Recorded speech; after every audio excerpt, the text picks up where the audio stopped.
Good morning, every one of you.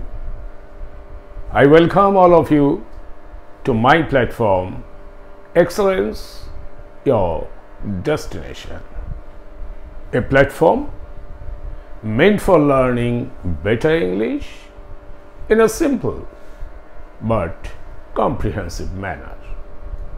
তোমাদের সকলকে আমি স্বাগত জানাই সহজভাবে সরল সুস্পষ্ট কিন্তু বিস্তৃত এবং সর্বাঙ্গীন ইংরেজি শেখবার আমার প্ল্যাটফর্ম এক্সেলেন্স ইয়োর ডেস্টিনেশনে। আমরা এর আগে রিলেটিভ প্রোনাউনের হু এবং হুম কভার করেছি। রিক্যাপিচুলেট করা যাক, রিলেটিভ প্রোনাউন আমরা কাকে বলি। Basically there are 5 relative pronouns: who, whom, whose, which and that। এই পাঁচটাকে আমরা রিলেটিভ প্রোনাউন বলে থাকি। এবং রিলেটিভ প্রোনাউনের যেটা সবথেকে ইম্পর্টেন্ট ব্যাপার সেটা হচ্ছে it is a type of pronoun use to connect a subordinate clause to the main clause. সেটা আমি তোমাদের শিখিয়েছিলাম। সাবঅর্ডিনেট ক্লজটা obviously that will be a relative clause. কেন রিলেটিভ ক্লজ? বিকজ সেই ক্লজটা যদি হু, হুম, হুজ, হুইচ আর দ্যাট দিয়ে চালু হয় এবং সেই ডিপেন্ডেন্ট ক্লজটা যখন মেইন ক্লজের সাথে আমরা কানেক্ট করব তখন এই হু, হুজ, হুম, হুইচ অ্যান্ড দ্যাটকে আমরা বলবো রিলেটিভ প্রোনাউন। আজকে আমরা স্টাডি করব অ্যাবাউট হুজ। হুজ মানে কি দেখো তো, হুজ WHOAC, হুজ মানে হলো কার। হুজ মানে কার। যখন আমি ইন্টারোগেটিভ সেন্টেন্সে হুজকে ইউজ করব, হুজ কার ইজ দিস, এটা কার কার। কিন্তু রিলেটিভ প্রোনাউনের ক্ষেত্রে আমার কার হবে না, আমরা বলবো যার। রিলেটিভ প্রোনাউনের ক্ষেত্রে হবে যার। এবারে রিলেটিভ প্রোনাউনে এই যে হুজ, এই হুজকে আমরা আরেকভাবে লিখতে পারি, সেটা হলো অফ হুম। এটা মানেও যার বা কার। অফ হুম হয় ফর পিপল, যদি হিউম্যান বিং হয় তাহলে অফ হুম। অফ হুইচ হয় ফর থিংস, যদি কোনো জিনিস হয় তাহলে আমরা লিখব অফ হুইচ। আমি সব এক্সাম্পল দিয়ে যেমন তোমাদের বুঝিয়ে থাকি সেইভাবে বুঝিয়ে দেবো। অ্যাকচুয়ালি হুজ হচ্ছে এ পজেসিভ ফর্ম অফ হু। হু মানে কে বা যে, তার পজেসিভ ফর্ম হলো হু। এটা কার কার।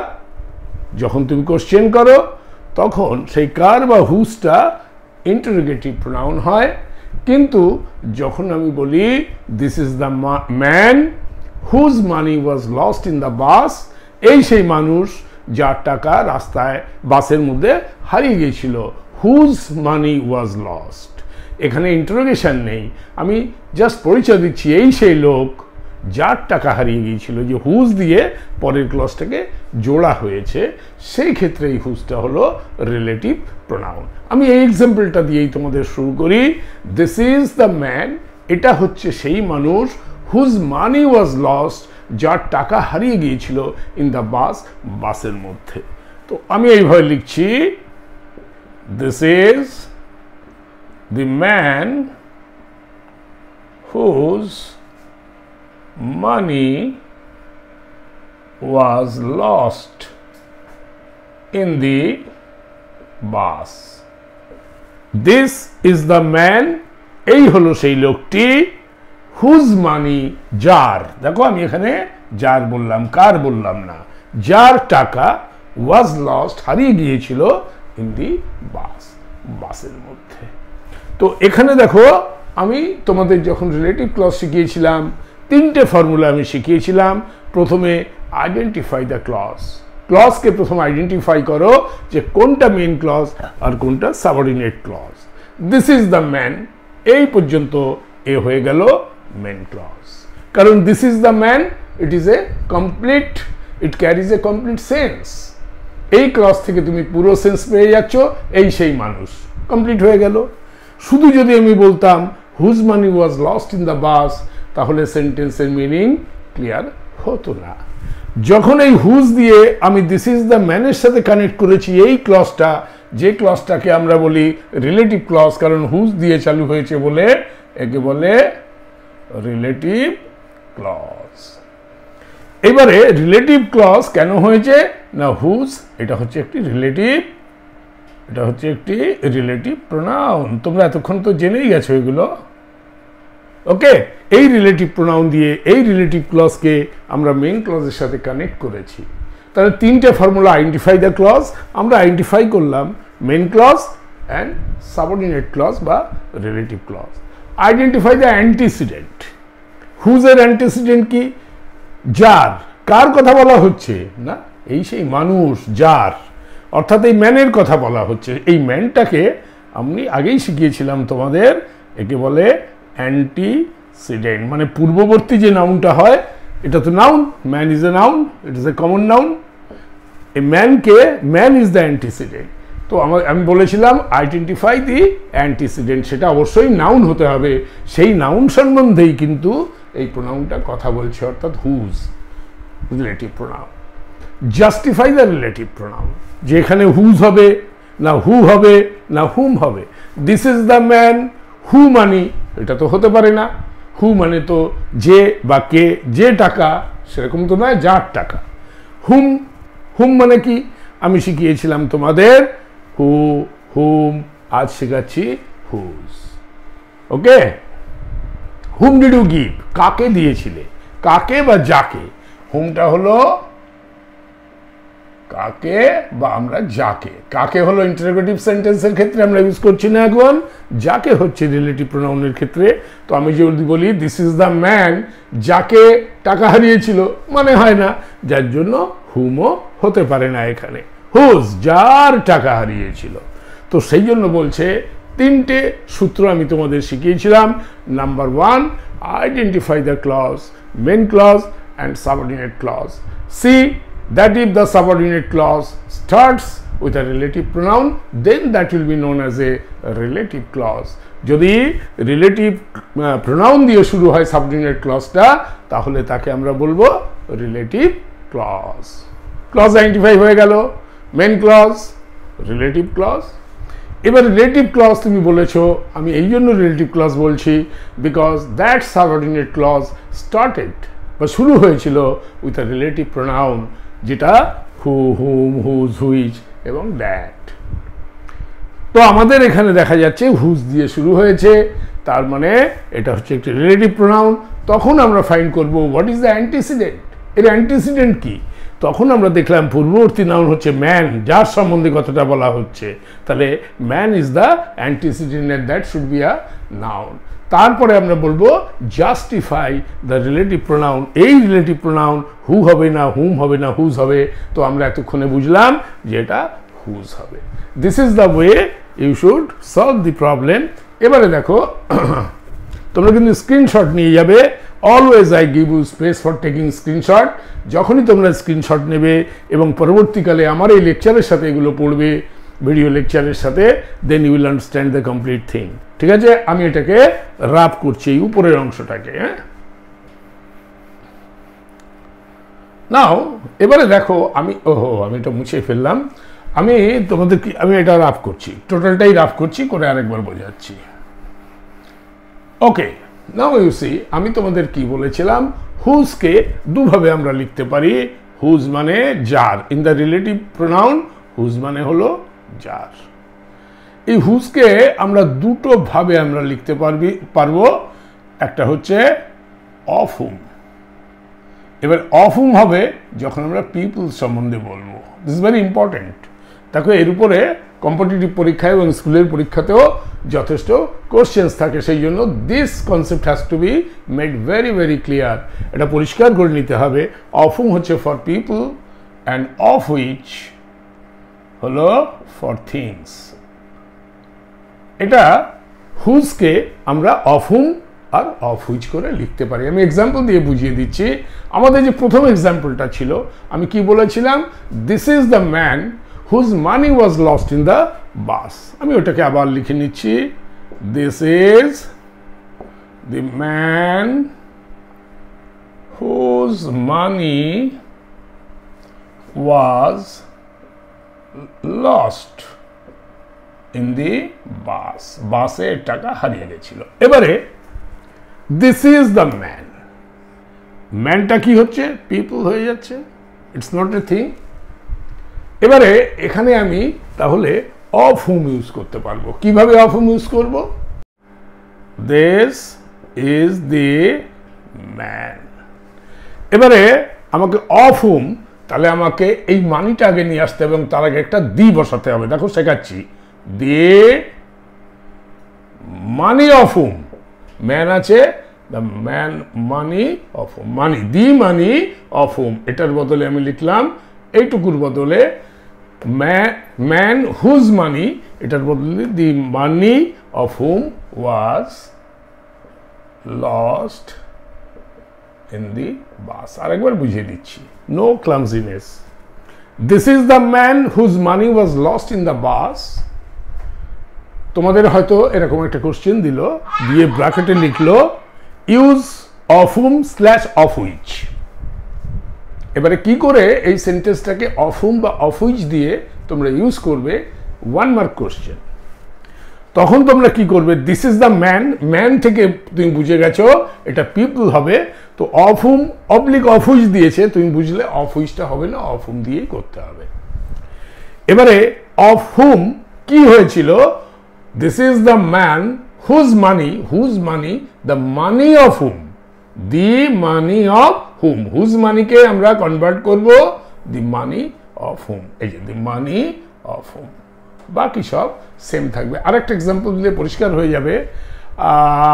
ওকে, শি নিউ, সে জানতো, the family, she knew the family, সে জানতো পরিবারটিকে, whose car met an accident, যার কার একটি অ্যাক্সিডেন্টে পড়েছিল। She knew the family whose car met an accident. এবারে she knew the family, সে জানতো পরিবারটিকে, whose car, যার কার, met an accident, একটি অ্যাক্সিডেন্ট মিট করলো বা একটা অ্যাক্সিডেন্টে পড়লো। এবারে আমাকে এখানে বললো of whom oblique of which use করো। হুজ কার, কার কার নয় ফ্যামিলি। এই যে ফ্যামিলিটা, এখানে কারের কথা হচ্ছে না, হুজ কার, ফ্যামিলির কার। তো ফ্যামিলি তো একটা লিভিং বিং বা পিপল, এটা হচ্ছে পিপল, সেই জন্য হুমটা এসে। ইট ইজ নট কার, এটা whose family. She knew the family whose car, যার কার, সেই ফ্যামিলিটাকে জানতো, সেই জন্য এই ফ্যামিলিটা যেহেতু পিপল হচ্ছে, সেই জন্য আমাকে লিখতে হচ্ছে she knew the family the car of whom, যাদের কার, যাদের কার, তারা তো মানুষ, যাদের car met an accident, met an accident. আর একটা এক্সাম্পল দিই, then it will be very very clear. আমি এটা রাফ করছি, তোমরা স্ক্রিনশট নিয়ে নাও।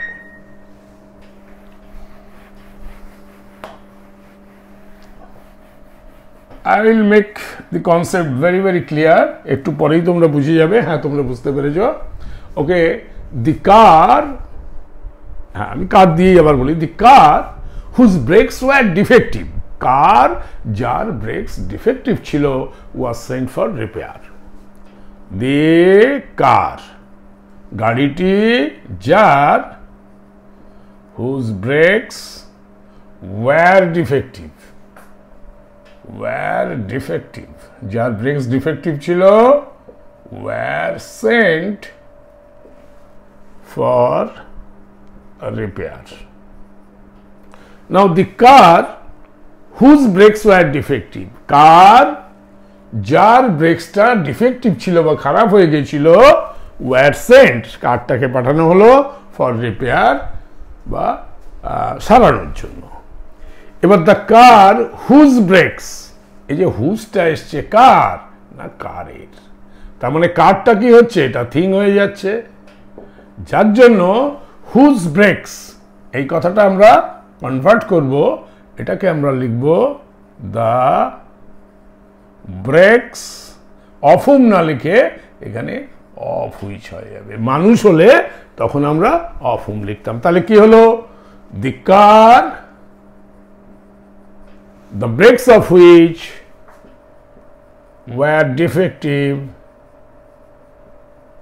were sent for repair.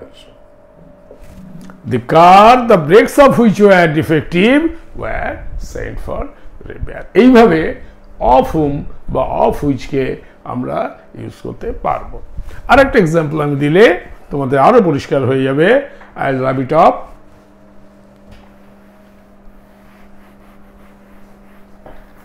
Okay, next example, things এরই আরেকটা এক্সাম্পল দিই। We stayed at a 5-star hotel.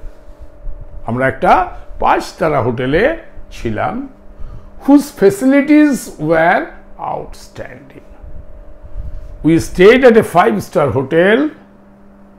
We stayed at a 5-star hotel whose যার facilities, তার মানে দেখো হুজটা যখন আমি ইউজ করি তখন কিন্তু থিং এর ক্ষেত্রে ইউজ করি আর পিপলের ক্ষেত্রেও ইউজ করি, কিন্তু যখন আমরা of whom and of which লিখবো, of whom for people and of which for things. We stayed at a 5-star hotel whose facilities were outstanding. Okay? Now we stayed at a 5-star hotel whose facilities? Car facility na 5-star hotel এর facility. এবার 5-star hotel তো একটা living being নয়, সেটা হলো একটা thing. যেহেতু thing, whose facilities কে আমরা কনভার্ট করব কিভাবে? দি লিখতে হবে facilities of which, facilities of which, এখানে হুজ হবে না, হুইচ। তাহলে we stayed at a 5-star hotel, the facilities of which were outstanding. এইভাবে তোমাকে কনভার্ট করতে হবে। We stayed at a 5-star hotel, the facilities of which were outstanding. Clear হয়েছে কোথায় অফ হুম এবং কোথায় আমরা of whom and of which কোথায় লিখব। আরেকটা এক্সাম্পল দিই। দিস ইজ দ্য ল্যাপটপ, আমি আরেকটা থিং দিয়ে দিচ্ছি। This is the laptop whose features are extraordinary. This is the laptop whose features are extraordinary, মানে অসাধারণ। এই হচ্ছে সেই ল্যাপটপ।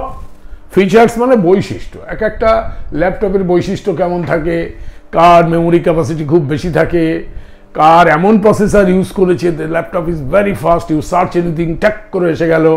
আবার অনেকগুলো এরকম ঘুরতেই থাকে, সেগুলো স্লো, অর্থাৎ তার বৈশিষ্ট্য কম।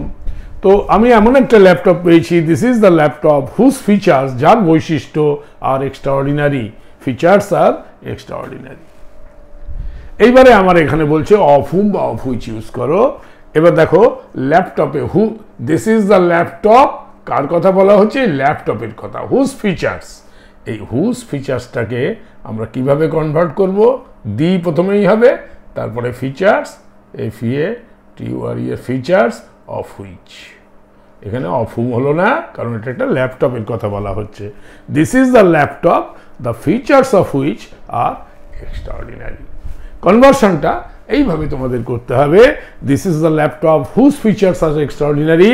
আমায় বলেছে এটাকে ইউজ করো of whom oblique of which.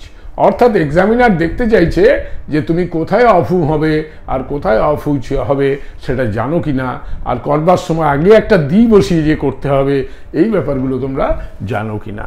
This is the laptop whose features are extraordinary. Whose ফিচার্সকে তুমি কনভার্ট করবে the features of which. Which কেন দিয়েছো? কারণ ইট ইজ দ্য ল্যাপটপ। এটা যদি কোনো মানুষ হতো তাহলে তুমি হুম ইউজ করতে পারতে, তাই না? আমি একটা বললাম, রিনা gifted a pen to Karina. রিনা কারিনাকে একটা পেন দিল, whose sister is her best friend. Rina gifted a pen to Kareena, whose sister is her best friend. Now Rina gifted a pen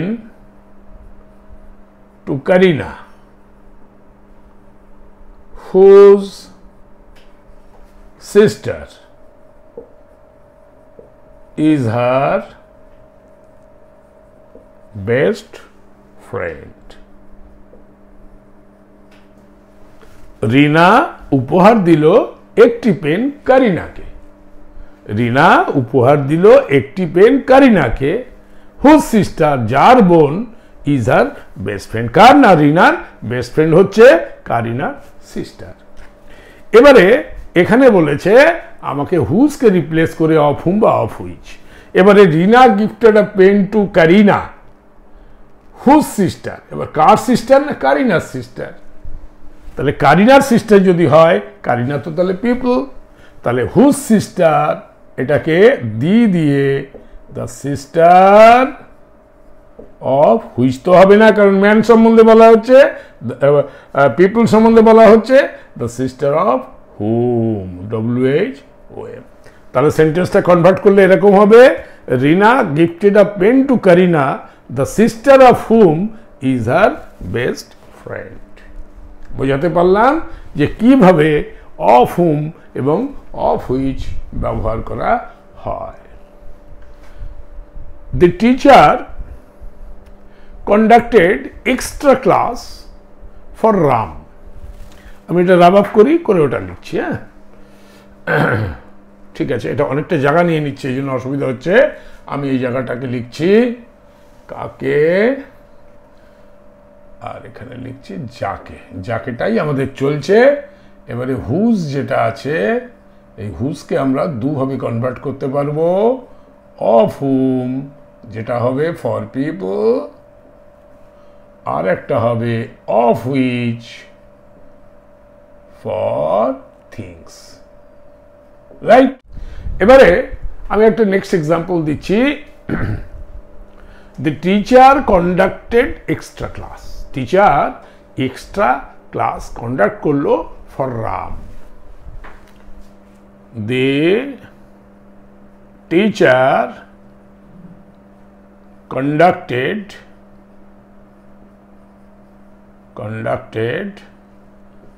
extra class for Ram. Teacher extra class conduct করলো রামের জন্য, whose father যার বাবা মানে রামের বাবা, request the teacher for it. Whose father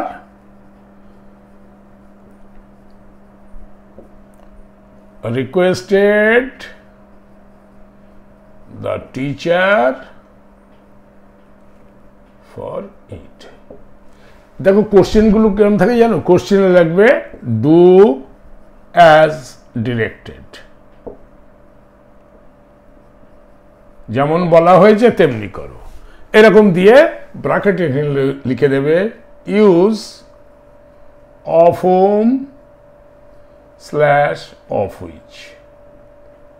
ব্যাস, do as directed উপরে লিখে দিয়েছে ডু অ্যাজ ডিরেক্টেড, যেমন বলা হয়েছে তেমনি করো। এক একটা কোশ্চেনে এক রকম এরকম দিয়ে দেবে। The teacher conducted extra class for Ram, whose father requested the teacher for it. দেখো এই সেন্টেন্স থেকে আমরা এটাকে একটুখানি অপারেশন করে দেখাই। The teacher conducted extra class for Ram, এই যতটুকু হলো এটাকে আমরা মেন ক্লজ বলি। এবার হুজ দিয়ে চালু হয়েছে, whose father request the teacher for it, এইটুকু হয়ে গেল আমার রিলেটিভ ক্লজ। ঠিক আছে, এই হুজটা হয়ে গেল আমার রিলেটিভ প্রোনাউন। এবারে বলল যে অ্যান্টিসিডেন্ট কি আছে? অ্যান্টিসিডেন্ট আছে Ram, Ram is a noun. Clear হয়েছে? এবারে বলছে জাস্টিফাই দ্য রিলেটিভ প্রোনাউনে ঠিক আছে কিনা। The teacher conducted extra class for Ram, teacher রামের জন্য এক্সট্রা ক্লাস কন্ডাক্ট করলো হুজ ফাদার, যার বাবা, ঠিকই আছে। হু ফাদার হলে তো হতো না, যে বাবা হতো না, হুম যাকে বাবা এটা হতো না, যার বাবা রিকোয়েস্টেড অনুরোধ করেছিল দ্য টিচার, টিচারকে ফর ইট, এটার জন্য। এবারে আমরা ইউজ অফ হুম বা অফ হুইচ, পরিষ্কার বোঝা যাচ্ছে হুজ ফাদার। এবারে হুজ ফাদার কার না রামের, তার মানে রাম একটা মানুষ, তা হুজ ফাদারকে আমরা কনভার্ট করব দি ফাদার অফ হুম। তাহলে আমি এটা বলবো the teacher conducted extra class for Ram, the father of whom, দেখো whose father, এটাকে আমরা লিখলাম the father of whom requested the teacher, requested the teacher for it, teacher for it. He is the man, এ হলো সেই মানুষ, he is the man whose daughter topped the UPSC examination. He is the man, এই হলো সেই মানুষ whose daughter, যার মেয়ে, whose daughter topped, মানে টপ হয়েছিল বা সব থেকে ভালো রেজাল্ট করেছিল, whose daughter topped the UPSC, Union Public Service Commission examination. ঠিক আছে? He is the man whose daughter topped the UPSC examination. আমাকে বলেছে of whom বা of which ইউজ করো। He is the man whose daughter, এবার whose daughter কার না ম্যানের, অর্থাৎ এই ম্যানটা হচ্ছে পিপল। যদি পিপল হয়, যদি থিং না হয়, তাহলে দি ডটার অফ হুম, এই জায়গাটা হয়ে যাবে দি ডটার অফ হুম, অর্থাৎ হুজ ডটারের পরিবর্তে আমরা দি ডটার অফ হুম লিখেছি। He is the man the daughter of hmm top the UPSC examination. Clear হয়েছে? ওকে, এবারে আর একটা নতুন concept about the use of whom and of which. আমরা কোথায় কোথায় অফ হুম এবং অফ হুইচ, যার অর্থ হচ্ছে হুজ, হুজকে আমরা অফ হুম বা অফ হুইচ করে লিখতে পারি। আর কতগুলো ক্ষেত্র যেখানে অফ হুম এবং অফ হুইচ ইউজ হয়, আমি সেটা তোমাদের বুঝিয়ে দিচ্ছি। দেখো, we can use non-defining relative clause with of whom, of which. Non-defining relative clause কি সেটা আগে আমি তোমাদের শিখিয়েছিলাম। ক্লজের একটুখানি যখন তোমাদের ইন্ট্রোডাকশন দিয়েছিলাম, তখন বলেছিলাম একটা কমা দিয়ে যে পার্টটা আমরা রিমুভ করে দিলেও বাকি সেন্টেন্সের অংশটা মিনিংফুল থাকে, সেটাকে বলে নন ডিফাইনিং বা নন রেস্ট্রিক্টেড রিলেটিভ ক্লজ। যেমন আমি যদি বলি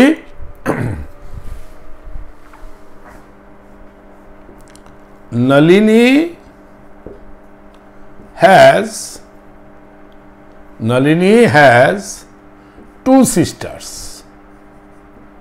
ওকে, নলিনীর দুটো বোন আছে। এই পর্যন্ত তো পরিষ্কার একটা মানে যে নলিনীর দুটো বোন আছে। both of whom work as doctors, এখানে কি করবে, যেহেতু এটা সেন্টেন্সটা, এখানে দেখো both of whom work as doctors, যারা দুজনেই ডক্টর হিসাবে কাজ করে। নাও নলিনী হ্যাজ টু সিস্টার্স, এটা হচ্ছে ইম্পর্টেন্ট কথা। এবারে both of whom work as doctor যদি আমি রিমুভ করেও দিই, তাহলেও নলিনীর দুটো বোন আছে, এটা কারেক্ট। সেই জন্য এটাকে বলে নন ডিফাইনিং বা নন রেস্ট্রিক্টেড ক্লজ। এবং সেক্ষেত্রে আমি তোমায় বলেছিলাম এখানে একটা কমা দিয়ে তারপর এটাকে লিখতে হয়, মাঝখানে থাকলে দুপাশে দুটো কমা হয়, ইফ ইউ রিমেম্বার। নাও এই সমস্ত non defining relative non defining ক্লজের ক্ষেত্রে we can use non defining relative clause with of whom এবং অফ হুইচ। দেখো এখানে অফ হুম ইউজ করেছে কিসের সাথে? না, আমরা এটা ইউজ করতে পারবো অফ হুম এবং of which after quantifiers. Quantifiers এর পরে ইউজ করা যায়। কোয়ান্টিফায়ার্স কাকে বলে?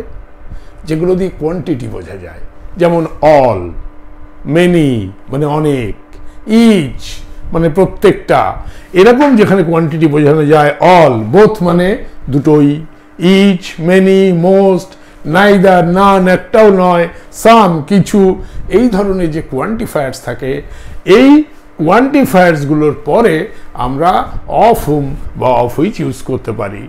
Nalini has two sisters both of whom, দেখো এই যে বোথ রয়েছে, এই বোথটা হচ্ছে আমার কোয়ান্টিফায়ার্স।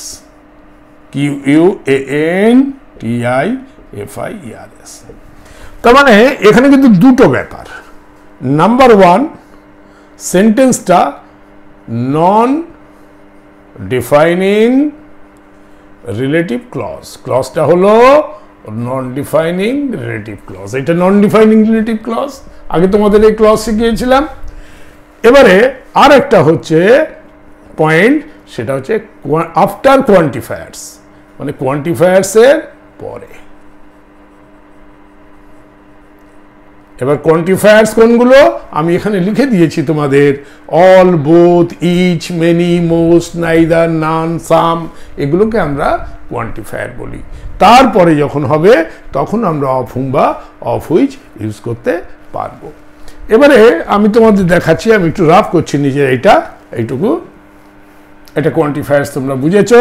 আমি আর একটা সেন্টেন্স লিখলে তোমাদের ব্যাপারটা ক্লিয়ার হবে। আমি দুটো তিনটা সেন্টেন্স দিয়ে এটা ক্লিয়ার করব।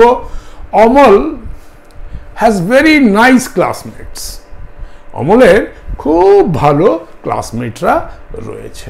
অল অফ হুম, যাদের প্রত্যেককে I love very much. Amal has very nice classmates. All of whom I love very much. Now এই সেন্টেন্সে দেখো, Amal has very nice classmates, sentence clear. তার খুব ভালো ভালো সহপাঠী রয়েছে। অমলের খুব সুন্দর সহপাঠীরা রয়েছে। Amal has very nice classmates. All of whom, যাদের প্রত্যেককে আই লাভ ভেরি মাচ, আমি ভালোবাসি খুব। এবারে আমি যদি all of whom I love very much এটাকে তুলেও দিই, তাহলেও কিন্তু অমলের খুব ভালো ক্লাসমেটরা বা সহপাঠীরা থাকছেই। That is why this is known as a non defining relative clause. এবং এই নন ডিফাইনিং রিলেটিভ ক্লজে যখনই কোয়ান্টিফায়ার ইউজ হয়, অল অফ হুম, দেখো অলটা হচ্ছে একটি কোয়ান্টিফায়ার। কোয়ান্টিফায়ারের পরে অফ হুম বা অফ হুইচ ইউজ হয়। অফ হুম কখন? যখন হিউম্যান বিং সম্বন্ধে বলা হচ্ছে, আর যখন কোনো জিনিস সম্বন্ধে বলা হবে তখন অফ হুইচ ইউজ হবে। দেখো এখানে অফ হুম ইউজ করেছি। Amal has very nice classmates, all of whom I love very much. এইভাবে অফ হুম এবং অফ হুইচের use in the non-defining relative clause after the quantifiers. আমি আরেকটা এক্সাম্পল দিয়ে ব্যাপারটা ক্লিয়ার করে দিই। The students performed well in the examination, most of whom are tall. Okay, the students performed very well in the examination. The students, একটা স্কুলের সব স্টুডেন্টরা, the students performed very well in the examination, comma, most of whom are tall. দেখো, the students, ছাত্ররা, performed very well, তারা perform করলো খুব ভালো ইন দি এক্সামিনেশন, পরীক্ষায়। এবারে কমা দিয়ে আমি কি বলেছি? মোস্ট অফ হুম আর টল, তাদের বেশিরভাগই খুব লম্বা। এবারে দেখো, তাদের বেশিরভাগ খুব লম্বা, এটাকে আমি তুলে দিলেও the students perform very well in the examination is a sensible clause. যার জন্য এইটাকে বলা হয় নন ডিফাইনিং রিলেটিভ ক্লজ। এবং সেখানে কোথায়, এই যে মোস্টটা হচ্ছে একটা কোয়ান্টিফায়ার। মোস্ট যখন আছে স্টুডেন্টদের কথা বলছে, সেই জন্য অফ হুম ইউজ করেছে। এটাই আমি তোমাদের দেখালাম। অফ হুম বা অফ হুইচ ইউজ করা যেতে পারে after the quantifier in the non defining relative clause. First you should understand what is non restricted or non defining relative clause, সেটা আমি তোমাদের শিখিয়েছি। ক্লজ যেটা তুলে দিলেও স্টিল আরেকটি ক্লজের মানেটা পুরো সম্পূর্ণ থাকছে, এবং সেই ক্লজটা নন ডিফাইনিং মানে নন রেস্ট্রিক্টেড মানে কি, আননেসেসারি। এই জন্য একে বলে not necessary relative clause also. বুঝতে পারছো, ইটস নট মাচ নেসেসারি। এটা ক্লিয়ার হয়েছে? এই জন্য আমি তোমাদের প্রোনাউন পড়াতে যে মাঝখানে একটু ক্লজ পড়িয়ে নিয়েছিলাম, যেখানে restricted clause, non restricted clause এবং relative clause, main clause, subordinate clause, এগুলোর সম্বন্ধে তোমাদের নলেজ দিয়েছিলাম। বিকজ আই নিউ যে তোমাদের পড়ানোর সময় এই প্রসঙ্গগুলো এসে যাবে এবং কনসেপ্টে যাতে পরিষ্কার থাকে, সেই জন্য তোমাদের ক্লজের ওইটুকু টাচ আমি দিয়েছিলাম। However I am going to take a big class on the clause later on. ক্লজ সম্বন্ধে আমাদের বড় ক্লাসেস থাকবে পরবর্তীকালে। নেক্সট পয়েন্ট হচ্ছে after a number. After a number, after a number তার মানে কি হতে পারে 1, 5 এরকম যদি নাম্বার থাকে, আফটার এ নাম্বার 1, 5 হলো, বা কোনো জায়গায় লেখা হলো ফার্স্ট, থার্ড, এরকম যদি থাকে, একটা নাম্বারের পরে আমরা কিন্তু এই অফ হুম এবং অফ হুইচ, অফ হুম বা অফ হুইচ, এইগুলো ব্যবহার হবে after a number 1, 5, first, third এরকম যদি থাকে। আমি এক্সাম্পল দিই, 2-3টে এক্সাম্পল দিলে ব্যাপারটা ক্লিয়ার হয়ে যাবে। দেখো, পরীক্ষায় 6টা কোশ্চেন জিজ্ঞাসা করা হয়েছিল, তার 2খানা খুব কঠিন ছিল। আমি লিখছি 6 questions were asked in the examination. 2 of which were difficult. কি হলো? 6 questions were asked in the examination. এক্সামিনেশনে 6টা কোশ্চেন জিজ্ঞাসা করা হয়েছিল। 6 questions were asked in the examination, 2 of which, যার মধ্যে 2টো। এবার দেখো, এই যে 2টা আমি কি বলেছিলাম, আফটার এ নাম্বার। 2 হচ্ছে একটা নাম্বার, তারপরে আমার অফ হুম আর অফ হুইচ ব্যবহার হতে পারে। এইবারে যেহেতু এটা কোশ্চেন, সেটা কোনো হিউম্যান বিং নয়, সেই জন্য আমরা অফ হুইচ ইউজ করেছি।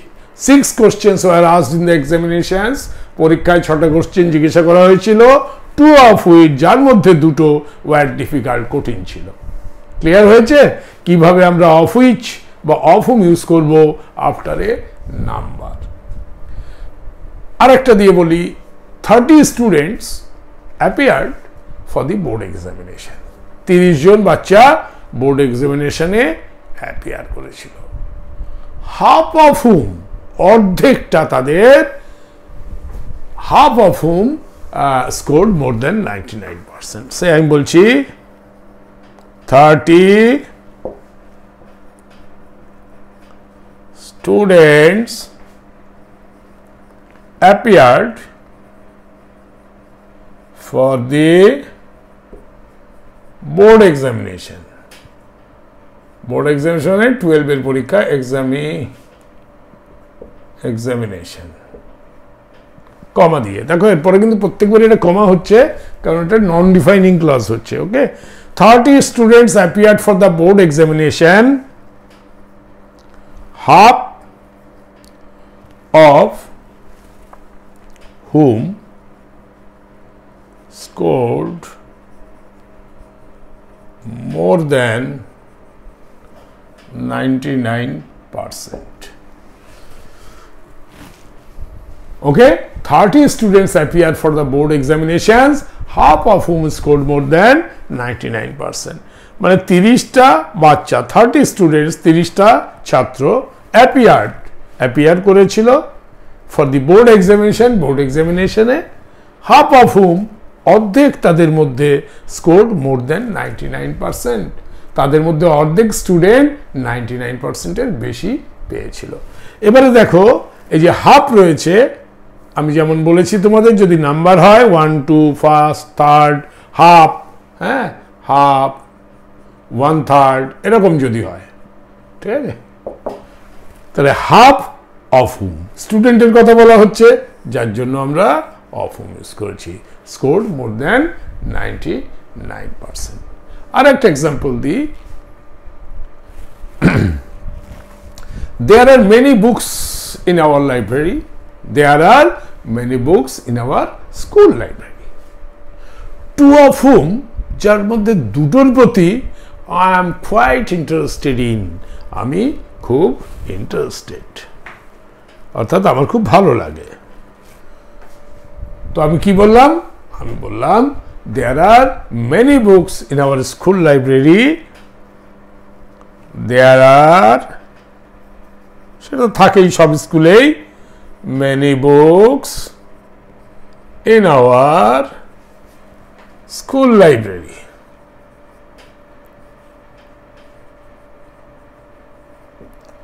two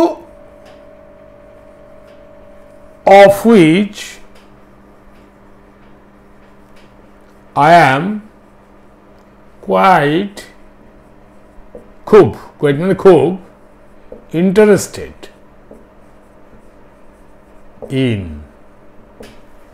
এবার দেখো there are many books in our library, school library, এটা একটা ক্লজ হলো কমপ্লিট, এখানে কমা দিলাম, টু অফ হুইচ, তার মানে নন ডিফাইনিং ক্লজ হলো, টু অফ হুইচ, টু এসছে একটা নাম্বার, তারপরে অফ হুম হবে না, অফ হুইচ, কারণ বুক সম্বন্ধে বলা হচ্ছে, এই জন্য অফ হুইচ। আর কোথায় আমরা অফ হুম বা অফ হুইচ ইউজ করব? এটা লাস্ট, এটা আমি মুছে ফেলছি, এগুলো সব স্ক্রিনশট নিয়ে তোমরা নোট বানিয়ে ফেলো। I tell you this is going to become a very very good grammar book if you note it down and regularly follow my video and check up with the writings that I am doing here after taking a screenshot. You will love to learn grammar after some times, because কি হয় জানো তো, কিছু যদি না জানো, মাঝখান থেকে হঠাৎ কিছু পড়লে তোমরা শিখবে না। পরপর আমার এই ভিডিওগুলো যখন তোমরা দেখবে এবং স্ক্রিনশট রাখবে, নোট বানাবে, দেখবে তখন তোমাদের গ্রামারকে ভালো লাগা শুরু হয়ে যাবে, ঠিক আছে? এবারে অফ হুম অফ হুইচ আর একটা ভেরি ইম্পর্টেন্ট জায়গাতে ইউজ হয়, যেটার কনসেপ্টে একটা পার্টিকুলার ব্যাপার আছে, which you do not know, of whom আর অফ হুইচ। দেখো এটা কত ইম্পর্টেন্ট ব্যাপার, এটা সম্বন্ধে কত স্টাডি আমরা করছি। এটা হয় আফটার সুপারলেটিভস, আফটার সুপারলেটিভস। জানো সুপারলেটিভ কাকে বলে? আফটার সুপারলেটিভস। এবারে দেখো সুপারলেটিভ, দেখো অ্যাডজেক্টিভ এখন আমি তোমাদের পড়াইনি, পরবর্তীকালে আমি পড়াবো। অ্যাডজেক্টিভ মানে তুমি ধরো কোনো নাউনের দোষ, গুণ, তার অবস্থা, তার পরিমাণ, এই সমস্ত বোঝাতে অ্যাডজেক্টিভ বলা হয়। যেমন হি ইজ ভেরি টল, এই যে টলটা লম্বা, এটা adjective. This is very big, এই যে বড়, এটা হয়ে গেল adjective. He is very good, তার গুণের কথা বলা হলো। ইজ ভেরি ব্যাড, তার দোষের কথা বলা হলো। ইট ইজ ভেরি লার্জ, এটা অনেক বড়। এই শব্দগুলোকে বলা হয় অ্যাডজেক্টিভ। অর্থাৎ আমি কয়েকটা অ্যাডজেক্টিভ আমি লিখে ফেলি এখানে, এটা বোঝানোর আগে, এটার সাথে এটা কানেক্টেড। হ্যাঁ, কি লিখব? আমি অ্যাডজেক্টিভস লিখছি বিগ, টল, লার্জ, ঠিক আছে? বিগ মানে বড়, টল, লার্জ, লার্জ মানে কি? লার্জ মানেও বড়। গুড, মেনি, এগুলো হলো অ্যাডজেক্টিভ। এই অ্যাডজেক্টিভ এর আবার 3টে ডিগ্রি আছে, মানে গুডের থেকে আরেকটু বেটার, সেটা আমরা বলি গুড, বেটার। তার থেকে ভালো, সেটাকে বলি দি বেস্ট। বুঝতে পেরেছ? এখানে আমি গুড লিখেছি, হ্যাঁ গুড, গুড, তারপরে আমি বলি বেটার। কেমন করেছি পরীক্ষায়? বেটার, মানে আগে যা করতাম তার থেকে আরেকটু ভালো করেছি, সেটাকে বলে বেটার। আর খুব ভালো যেটা, সেটাকে বলে দি বেস্ট। ওকে? তো এই যে 3টে ফর্ম, গুড, বেটার, বেস্ট, প্রথম ফর্মটা হলো অ্যাডজেক্টিভ, পরেরটা কম্পারেটিভ বলে, এটাকে কম্পেয়ার করা হচ্ছে বলে comparative. Okay? Comparative.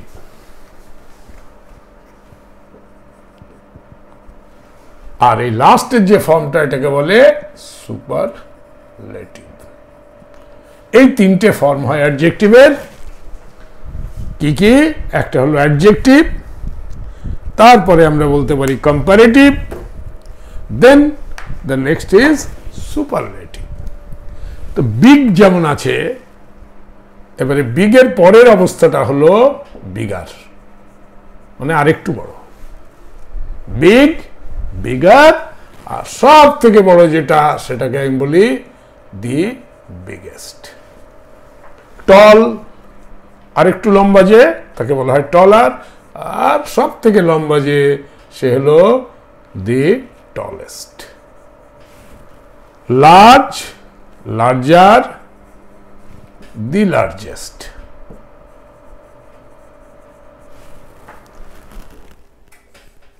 Many, now many is more, many থেকে হবে more, তারপরে হবে the most.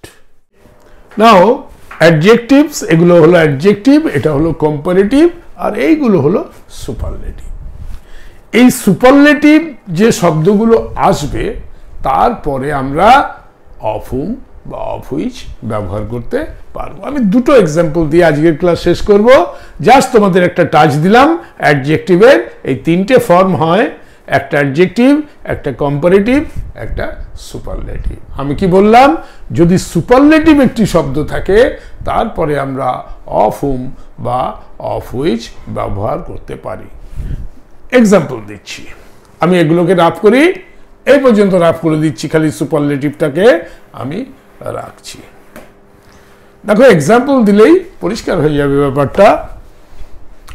Yesterday he and I, সে এবং আমি, picked lot of mangoes. yesterday, comma, he and I picked, মানে তুলেছিলাম lot of mangoes, picked lot of oranges, ঠিক আছে? ম্যাঙ্গোর এক্সাম্পল অনেক দিয়ে দিয়েছি। yesterday he and I picked up lot of mangoes, lot of oranges, the largest of which was half a kilo. দেখো মানেটা কি হলো? yesterday, গতকাল, he and I, সে এবং আমি, picked, তুলেছিলাম, lot of oranges, অনেক অরেঞ্জ গাছ, কমলা লেবুর গাছ, তার নিচে প্রচুর কমলা লেবু বা গাছে রয়েছে কমলা লেবু, আমরা পিক আপ করেছি গাছ থেকে। দি লার্জেস্ট অফ হুইচ, সব থেকে বড়, দেখো এই যে লার্জেস্ট, এটা সুপারলেটিভ, এই লার্জেস্টটা হলো সুপারলেটিভ। তারপরে এই অফ হুইচ এসছে, কারণ আমরা অরেঞ্জ সম্বন্ধে বলছি। অরেঞ্জ তো একটা জিনিস, এ তো মানুষ নয়, সেই জন্য অফ হুইচ ব্যবহার হয়েছে। তার মানে কি? অফ হুম আর অফ হুইচ হবে আফটার সুপারলেটিভ। যদি কখনো আমরা সুপারলেটিভ দেখতে পাই, তারপরে অফ হুম বা অফ হুইচ লিখব। ঠিক আছে? Normally the largest of which, the largest of which কেন হয়েছে না, যেহেতু এটা অরেঞ্জ আছে। আরেকটা এক্সাম্পল দিয়ে আমি ক্লিয়ার করব। I met with many beautiful girls at the party, একটা পার্টি হচ্ছিল, অর্থাৎ একটি অনুষ্ঠান হচ্ছিল।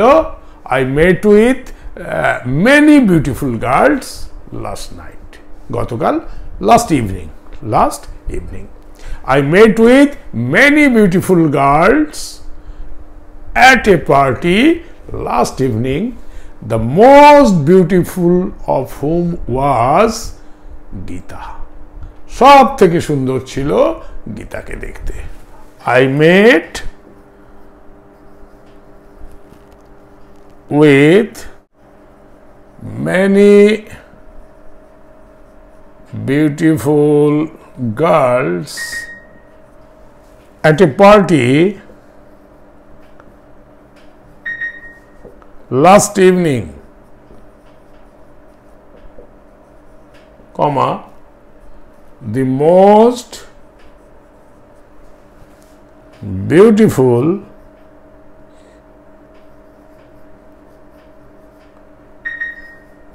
of whom was Gita.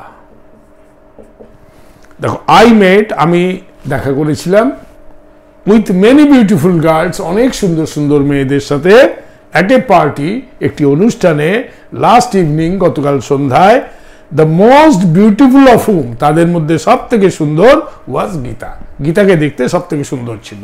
দেখো, the most, এই যে the most হচ্ছে সুপারলেটিভ। যখনই এরকম সুপারলেটিভ শব্দ তুমি পাবে, তারপরে দেখো the most beautiful of whom. Of whom কেন হয়েছে না, গার্লের সম্বন্ধে বলা হচ্ছে, সেই জন্য অফ হুম। অরেঞ্জ সম্বন্ধে বলেছিলাম, তো of which. So this is of whom. তো সুপারলেটিভের পরে অফ হুম বা অফ হুইচ ইউজ হবে। আমরা আজকে হুজ ক্লাস শুরু করেছিলাম হুজ দিয়ে, এবং হুজকে আমরা অফ হুম বা অফ হুইচ দিয়েও বলতে পারি, এবং কোন কোন ক্ষেত্রে কিভাবে বলা যায়। প্রথমে তোমাদের ইন জেনারেল আমি শিখিয়েছিলাম, তারপরে আমি তোমাদের শিখেছিলাম নন ডিফাইনিং ক্লজে আমরা কিভাবে অফ হুম এবং অফ হুইচ ইউজ করব আফটার এ কোয়ান্টিফায়ার, যদি কোয়ান্টিফায়ার থাকে তারপরে আমি শিখেছিলাম যদি নাম্বার থাকে 1 2 3 4 হাফ থার্ড, ওকে, যে আমি এক্সাম্পল দিয়েছিলাম এর আগে, হাফ থার্ড এরকম যদি থাকে, সে সমস্ত ক্ষেত্রেও আমরা কিভাবে অফ হুম বা অফ হুইচ ইউজ করব। And the last one was after superlative degree, যদি কোনো শব্দ ইন সুপারলেটিভ ডিগ্রি থাকে, the best, the biggest, the tallest, the largest, the most, এরকম ক্ষেত্রে ওই শব্দগুলোর পরে আমরা অফ হুম বা অফ হুইচ ইউজ করব, depending upon whether it is people or it is a thing. If it is people then of whom, যদি thing হয় তাহলে of which. So today I have completed my class. আজকে আমার এই class এখানেই শেষ হলো। যদি তোমাদের আমার এই ক্লাস ভালো লেগে থাকে তাহলে তোমরা আমার এই চ্যানেলকে সাবস্ক্রাইব করবে এবং অনেক অনেক লাইক করবে, এবং আমি চাই তোমরা আরও অনেক স্টুডেন্টদের সাথে আমার এই ক্লাস শেয়ার করো, so that many of them get benefit of this class. Okay, তাহলে thank you very much for being with me in the class. Thank you once again.